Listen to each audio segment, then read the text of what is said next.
de l'indépendance du Mali et intéressons-nous au mot Mali en tant que tel. Soudan français avant l'indépendance. Le Mali prend le nom de la République du Mali le 22 septembre 1960. Alors si le Soudan désigne noir en arabe, plusieurs versions existent quant à l'origine du mot Mali. C'est un dossier signé Cheikh Oumar Sangaré.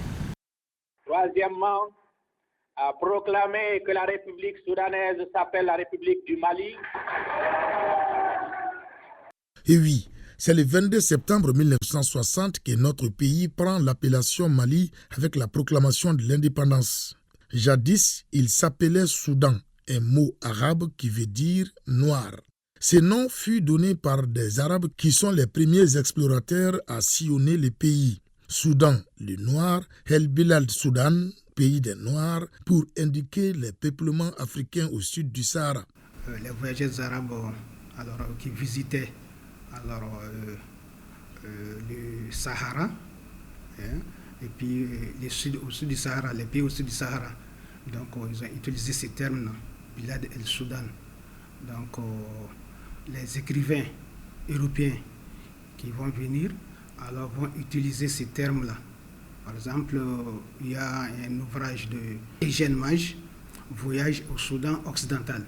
Il existait alors le Soudan oriental composé des pays au-delà du lac Tchad, le Soudan central des pays autour du lac Tchad et le Soudan occidental du Sénégal au lac Tchad, dont le Mali. À l'arrivée du colon, le Mali prend l'appellation Soudan français à partir du 18 août 1890. Le Soudan, c'est quand il y avait encore l'AOF, l'Afrique occidentale française. Voilà, c'est ceux qui sont nés dans cette Afrique-là. Vous voyez, quand certains qui sont de notre âge, souvent nous aimons déclarer « Ah non, on n'est pas des Maliens, nous sommes les Soudanais ». Le passage au Mali débute avec les indépendances. D'abord, la Fédération du Mali dans les regroupements avec le Sénégal le 4 avril 1960, puis République du Mali le 22 septembre 1960. Les versions sur l'origine du mot Mali sont très variées. Le Mali, c'est une déformation de Mandé. Le Mandé. Donc Mandé, et finalement Mali. Dans les Tariq el-Fetash de Mahmoud Kati, alors lui il dit que le Mali est une prononciation des piles du Massina et puis des Soraï de Tombouctou. Donc il dit que ces territoires, cette appellation était donnée au territoire qui était la province du Mandé, du Mandeng ou du Mandé. Donc, pour lui, alors les interprètes qui faisaient l'interprète entre les populations autochtones et puis ces Arabes-là, étaient surtout des Peuls. Certains étaient des Peuls, donc ces Peuls-là disaient Mali, alors d'où l'appellation Mali. Une autre version nous apprend que le mandé se dit malais en sarakolé et que pour des besoins de transcription, les Arabes ont remplacé le E par le I, ce qui donne Mali. Aussi, il y a 7 autres versions en lien avec la langue soninké. Le mot Mali, ça c'est en sarakolé, cela veut dire que il faut qu'on s'attrape. On a Mali, mais donc le Mali veut dire on a Mali, mais donc c'est ça que je connais le nom Mali.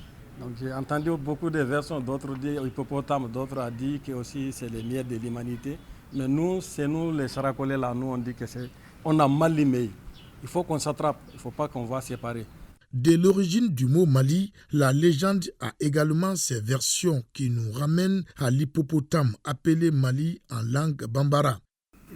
Une version dit que Soundiata Keïta, lorsqu'il a voulu mettre en place l'empire du Mali, il a dit qu'il voulait avoir un pays aussi puissant, comme un animal qui est puissant dans l'eau et puis sur terre. Et on a dit que cet animal puissant-là, ça c'est l'hippopotame. L'hippopotame, comme on appelle Mali en bambara. Donc il y a une version qui dit que le mot Mali tire son origine de ça. Toujours selon une légende, un hippopotame femelle très symbolique et qui venait de mettre bas a été retrouvé sans ses petits. On dit alors que nous, Maliens, sommes ses petits, Malidé, qui veut littéralement dire le fils de l'hippopotame. Mali.